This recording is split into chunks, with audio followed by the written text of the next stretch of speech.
I'm Josh Finner, and welcome to this episode of today's Faith Matters. Today, talking about the Ravi Zacharias scandal, and my goal today is really to lay the whole story out and what exactly happened.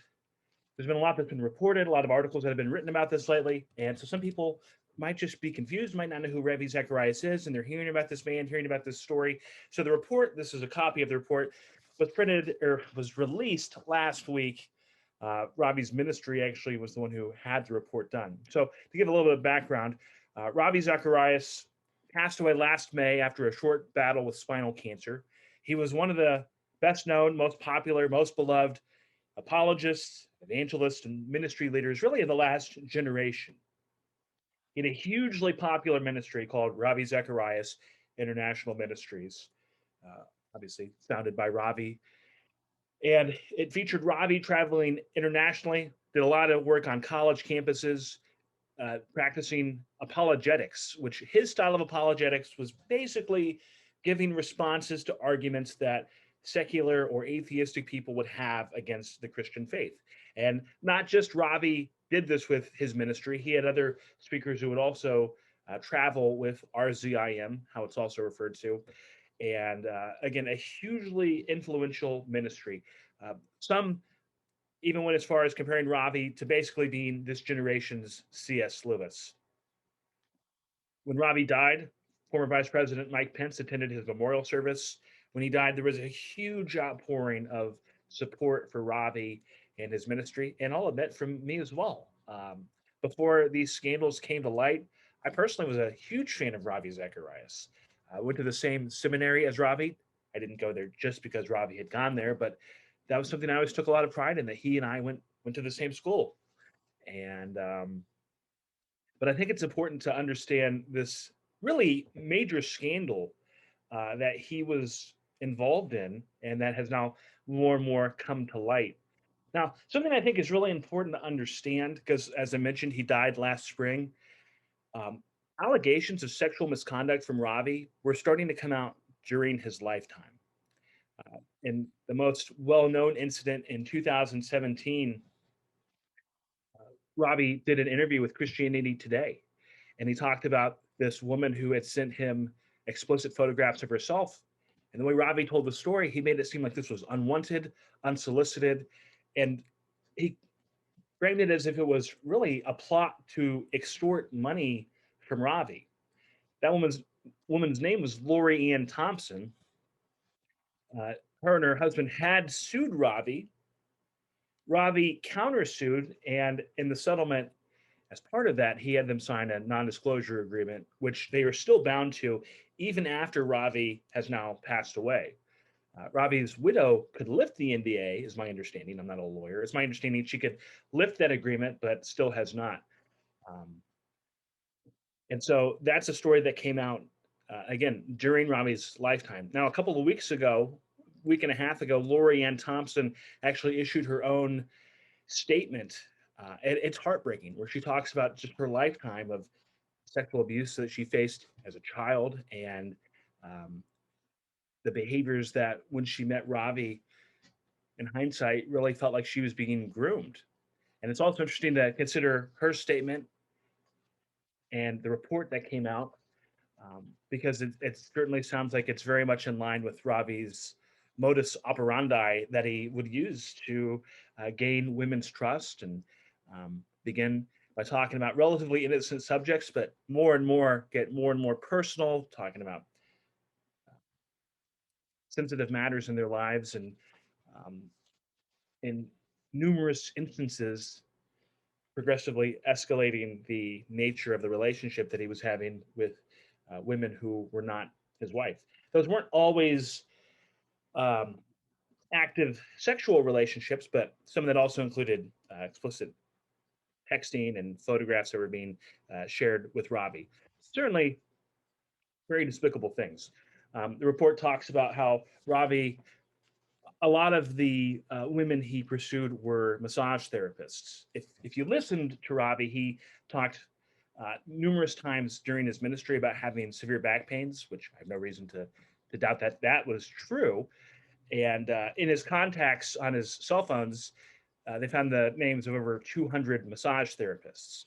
Now, That's certainly not saying that Ravi had inappropriate relationships with all of them or even most of them. But the firm who did the report interviewed numerous women, and there was a pattern that developed of how Ravi would exploit these women. They found hundreds of photos on Ravi's phone of young women who appeared to be in their 20s or so. Some of them were innocent selfie type photos, but some of them definitely were explicit or nude photos that was being sent to Ravi. Some of the text messages between Ravi and these women, um, again, could be very sexualized. And so, certainly, again, there's no excuse or justification for this for a man who claimed to be a man of God, for a man who talked a lot about integrity, for a man who was married. Um, this is all really, really disgraceful behavior that was perpetuated by Ravi. How many women was it? That we don't know. And in the report, they acknowledged that they were limited in scope. I believe they had three cell phones that they talk about that they were able to examine, but they still have gaps of sometimes years between one cell phone and another. Um, and some of Ravi's various accounts were private and they weren't able to have access to. They also did not do an exhaustive search. Again, Ravi had a well known, well established international ministry. He did lots of traveling in other parts of the world, especially a lot of travel in Asia. And again, they didn't exhaustively explore every single possible avenue of misconduct. One of the things that the report does say is that I believe it was in Bangkok, Thailand. Ravi at one point had two apartments, and one of them was resided in by one of his massage therapists in his with whom he was interacting. Um, Women he gave money to at times through the ministry, funding various women who he was supporting financially. So again, some really, really shady dealings engaged in by Ravi Zacharias. So sexting, emotional affairs. Uh, One of the women describes Ravi's relationship with her as rape. That's her word. That's in the report itself. Um, Other sexually deviant things that Ravi did with massage therapists. And again, just this whole facade that he put up of being this godly man. Um, According to the report, he was engaging in texting conversations with these women until a couple months, few months before he died, as far as what they're aware of through what they had access to. Um, and I think that's an important point because certainly nobody's perfect,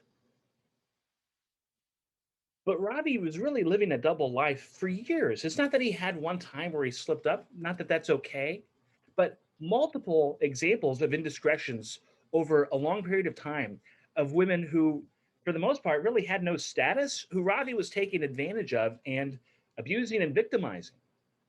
And I think it's really easy in all of this to lose sight of the victims themselves. I see so many comments online about this where at heart, it's really making Ravi out to be the victim and painting him as a sympathetic figure. And for Christians or people who say that they're Christians, I think that response is absolutely unacceptable. The person who really brought a lot of this to light was a atheist named Steve Boffman, who began by investigating Ravi's academic claims and credentials. Ravi has the same level of education that I have. We both have Master of Divinity degrees. But for years, Ravi would say, and his ministry would say, and his promotional materials would say that Ravi was a doctor. He never had a doctorate. Yes, he had honorary doctorates, but in America, that's not generally referred to as somebody who's a doctor. Uh, a doctor communicates a certain level of academic knowledge and expertise. And so Ravi misrepresented himself, and Steve Boffman, who was investigating his own beliefs and faith, um, started to really appreciate Ravi's teaching, but more and more looked into this and found more examples of fraudulent claims academically that Ravi was making. Another example, Ravi claimed to have been professor at various uh, institutions like Oxford and Cambridge, which he had never done. Um, Certainly, those lies, while significant, are kind of the least of Ravi's issues. Um, but that's really what led into this rabbit hole of digging further and further and finding some of these claims of sexual assault. And without that, we might not have ever even known about this on a wide scale. Um, but it shouldn't have been him who led the charge to begin with. Now, I appreciate, and I actually had him on the podcast in our last episode, and really appreciate Steve. But it should have been Christians. It should have been the ministry who were leading the charge from the beginning. You know, for people who are more evangelical, more Protestant, it's really easy for us to criticize the Catholic Church and their rampant sexual abuse. But when it happens within our own sphere, I see far too many people who are ignoring it. And again, we should be the ones leading the charge for the purity of the church. We should be the ones who care the most about somebody presenting himself as a minister of the gospel, as somebody defending and talking about the Lord who's a total fraud. We should be greatly grieved and offended by that. If people close to Ravi, if people in the ministry on the board, if people had taken allegations seriously and legitimately investigated them at the time, we wouldn't have needed someone like Steve Boffman to bring all of this to light. It would have happened from within, which is the way it should be and should have been. And for churches and ministries going forward, should be a lesson that they all learn. Sadly, because scandals within churches and institutions so often go unreported, ignored, brushed off to the side. That's not the way it should be. I think sometimes Christians worry almost like we're the PR department for God. Now, how we live matters and being witnesses to what we believe matters. But when I talk about us being like the PR department, what I mean is that we act like anything that's bad PR, we need to just ignore it and hide it. Not every Christian does this, but far too many do. And none of us should, is the point that I'm making. The affront to the gospel is when we want to protect and make excuses for abusers, not when we want to expose the truth. Because when we ignore and undermine the truth, that gives power to people who want to abuse the church and abuse people. I think about the warnings in the New Testament that Jesus gives about wolves infiltrating the church and how it's the job specifically of pastors and shepherds within the church to protect the flock from the wolves. The New Testament, I think, is certainly very much in tune with reality that there are people who will come in the name of God and who are really there for themselves and to be abusive and destructive within the church. And so, again, we shouldn't be surprised by that. We should be grieved by that, but we certainly should not hide it or hide from it when these instances happen. So I think that, again, that's a lesson that we need to learn going forward, as too many people end up getting protected um, for rampant sin. And a point that I've made in other places is that not only is that a disservice to victims, but it's also a disservice to the abuser himself or herself. When people who are in power are aware of abuse and they don't hold other major ministerial leaders accountable for that abuse, that's not loving that person, because we are called to challenge each other, to exhort each other to holiness. Proverbs talks about knives sharpening knives. Uh, we are called to look out for one another, to love one another. And part of that is to care about the holiness of one another. And so, for people who might have known about Robbie's specific antics, um, they did him no favors. Now, I think one of the main vulnerabilities, especially probably in America, but I don't think this is exclusive to American churches and ministries, is that for the big ones, for major ministries, that there is so much financial interest. Because I mean, Ravi's ministry brought in millions of dollars, and so you start to have more and more people on staff, and there becomes a significant financial interest in a popular, gifted, charismatic leader being front and center, being in power, and it can really disincentivize accountability.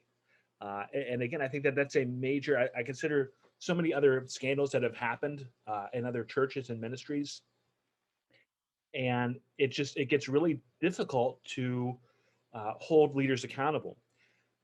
Powerful leaders, I think, begin to create boards, or if it's a church, elder boards, where accountability and questioning leadership is discouraged, maybe even punished. Examples of that seem like that happened in Robbie's board, and it certainly happened in other major church scandals that I've researched, where I think about Willow Creek, where their pastor also got embroiled in sexual misconduct. I remember sermons where he pontificated on the disagreement that he welcomed within the staff and leadership of his church. Obviously, that wasn't true. It gets discouraged and again punished. And that's also a major issue because nobody is absolutely above reproach, and people should be able to be questioned. And so, again, I think that these are issues that um, churches and ministries need to address. Something else I wanted to focus on are some of the, I'll call them excuses that I've heard from people who want to minimize and mitigate the severity of what's happened. Probably the biggest excuse I hear is, well, Robbie's dead. He can't even defend himself. I think that's unacceptable because Robbie, this started to come to light, as I've talked about, during Robbie's lifetime. And so you can't have it both ways where he lied. Again, Robbie victimized Lori Ann Thompson. His ministry actually issued a statement last week in conjunction with the report because they didn't interview Lori Ann Thompson in the report because she's still under an NDA agreement. But the ministry said that they believe Lori Ann Thompson's story. And by the way, the ministry is uh, currently led by one of Robbie's daughters. He's had family members on the board of RZIM, and they're saying that they believe Lori Ann Thompson is telling the truth. And so what that means is that this story came to light during Robbie's lifetime. He could have owned up to it. What he did was bad, but he could have owned up to his mistakes and sins and repented. But instead of doing that, Robbie intentionally obfuscated the facts, told this concocted story where he made her out to be the aggressor and him out to be the victim, made himself out to be a sympathetic figure. And then he continued to do ministry for the rest of his life. Um, how wicked is that? He either had to have been racked by grief. This is something Steve Baughman talked about, or almost been a sociopath just without any empathy, that he destroyed this woman's life. Lori Ann Thompson, again, released her statement last week, ruined her life. And again, so people want to make Ravi out to be a sympathetic figure because he can't defend himself. If he would have come forward and told the truth to begin with, uh, we would have known more at the time. I've also heard the excuse of, well, how do we really know what happened? Well, because it was investigated and they went through his personal cell phone and accounts, and they have evidence. Again, the ministry is led by Robbie's own daughter, and they're the ones who had the investigation done. And the investigation says this is what happened. If you can't accept that, what do you believe? And this is something else that is, for Christians, truth should matter. What really happened should matter. Not willfully ignoring reality and facts. This, again, I keep using the word, but that's unacceptable. Truth should always matter. And the fact that Robbie's dead, regardless of if he died 8 months ago or 80 years ago, this is still relevant. And it's relevant also because there might have been other people in his ministry who were aware or had some knowledge of Robbie's misconduct who did nothing. And if that's the case, that also needs to be investigated. And there's potentially, I'm not saying this, but there's potentially illegal activities that happen, especially considering the way Robbie was funneling money to some of these women. I'm not saying that for sure, but that seems like that should be looked into. And so, again, to want to downplay this, the report to me is not the conclusion of anything. it's an important step, but really it's the tip of the iceberg about what else was known while Robbie was alive. It also matters, most importantly, because his victims are alive.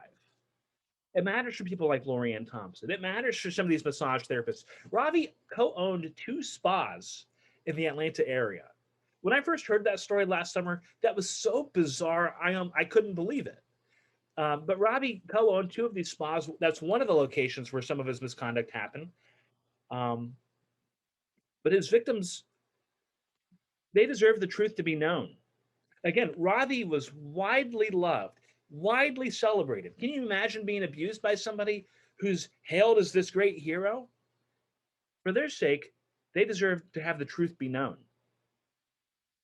I hear the excuse, well, I guess you're perfect. I guess you've never sinned. I guess you've never screwed up. Obviously, I'm not perfect. You're not perfect. Nobody's perfect. I do think there's a fundamental difference between somebody who is trying to live a holy life, trying to live a life to honor God, versus somebody who's intentionally living a double life. Again, it's not just that he screwed up here or there. Multiple years of multiple interactions with multiple women, where he's leading this double life, being a hypocrite, talking about integrity while displaying no integrity. Again, sexual misconduct, lying about his credentials. Um, there was a podcast last week about a woman who he talked into getting an abortion in the 1970s. She originally brought that story to light like 20 years ago. Bobby had just where's the integrity? And while I'm on that subject, I hear some people who want to defend Ravi almost from uh, like a theological perspective of like, well, he's a brother in Christ. How can we say these things about him? I'm not the judge. I'm not all knowing. I don't know Ravi's soul. The more I've looked into this man, I'm not saying that he wasn't truly a believer, truly a born again, regenerate believer in the gospel. I'm not saying that he wasn't, but I also don't think we should be so convinced that he was. He talked a big game, but again, behind the scenes, he was a fraud. Um, and so the excuse of, well, I guess you're perfect, that to me just, again, that's totally undermining what Ravi did. That's totally undermining his victims and their significance. I've heard people compare him to David. If you don't know the Bible very well, David has an affair with a woman who's married named Bathsheba. Bathsheba gets pregnant. David sends her husband to the front lines in battle where her husband dies. David later marries her. Obviously, that is a horribly wicked thing. If you read Psalm 51, you see David just racked with grief and guilt for what he has done. I think it's also worth noting David repented. We're not aware of Ravi ever repenting. We're not aware of Ravi ever coming clean or doing anything to set the record straight. Again, he continued communication with these people. Repentance, I think, is hugely important. Acknowledging our sin and turning from our sin. There's no evidence that Ravi ever did that. Also, with David and Bathsheba, as horrible as that was, that happened once. With Ravi, it happened multiple times with multiple women. I hear people want to compare it to the incident in the Gospel of John where a woman caught in adultery is brought before Jesus. And Jesus says, let he who is without sin cast the first stone. But I think people conveniently forget that right after that, Jesus, in the same story, tells the same woman, go and sin no more. He calls her to holiness. Jesus calls his people to holiness. And so I think uh,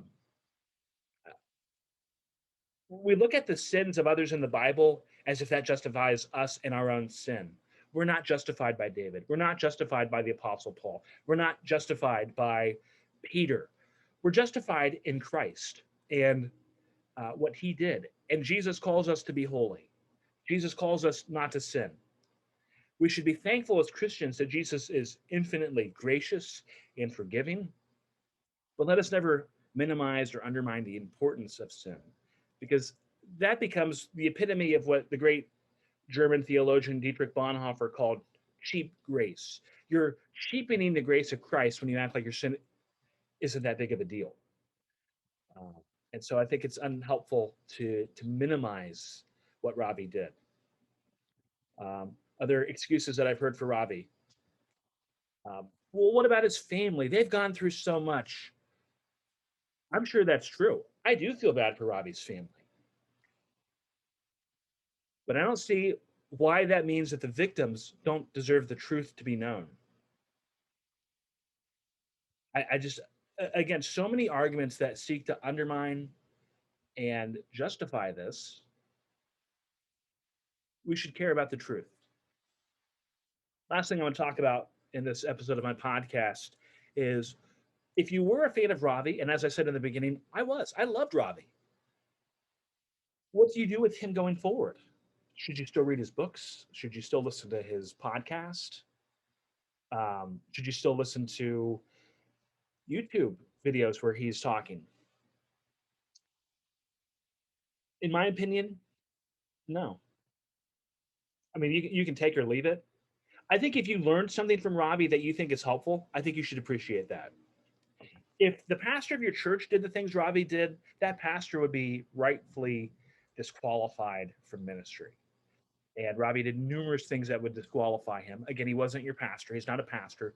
But I think we should have a similar expectation for ministry figures who we listen to and learn from, that they should be people who are biblically qualified, which Ravi clearly was not. So it might be harder to get access to some of his materials, but again, people still own his books. Um, Again, I would say I would not encourage somebody going forward continuing to read Ravi's materials. Um, and by the way, I think there's better sources for it anyway. I think there's better arguments that can be made and better sources of our spiritual and theological enrichment. This is probably going to seem like it's just taking a shot at Ravi. If this scandal had never happened and Ravi had just died and was still beloved and none of these bad things had happened, I still think in 10 years, 20 years, people weren't going to really be reading him anyway. Just think about most well known Christian ministry leaders. Can you name popular pastors from 40 or 50 years ago? Probably not. Or 100 years ago? Probably not. And so I feel like for most people in ministry, when they die, um, I feel like people tend to live to listen to living figures. Again, there's exceptions. People like Martin Luther and John Calvin, hundreds of years after they died, are very influential. Someone like C.S. Lewis, almost 60 years after his death, is still read and beloved. And as much as we like to compare Ravi to C.S. Lewis, he wasn't. He wasn't the intellectual that C.S. Lewis was. And given that he wasn't going to be producing any more material, I think Ravi was going to slowly but surely fade. I think the scandal is actually going to somewhat keep him well known. Um, but yeah, my personal recommendation, I would suggest somebody find someone else to read besides a disgraced sexual predator. So those are my thoughts on this Ravi story, and more information I'm sure is going to continue to come out. And again, I think that Christians should be paying attention and should care about what he did and what happened for the sake of the church, the sake of the victims, and the sake of truth. So thanks so much for joining me for this episode. And yeah, just as we process and break all of this down, and I hope it's a blessing to you. And we'll see you next time. Thanks.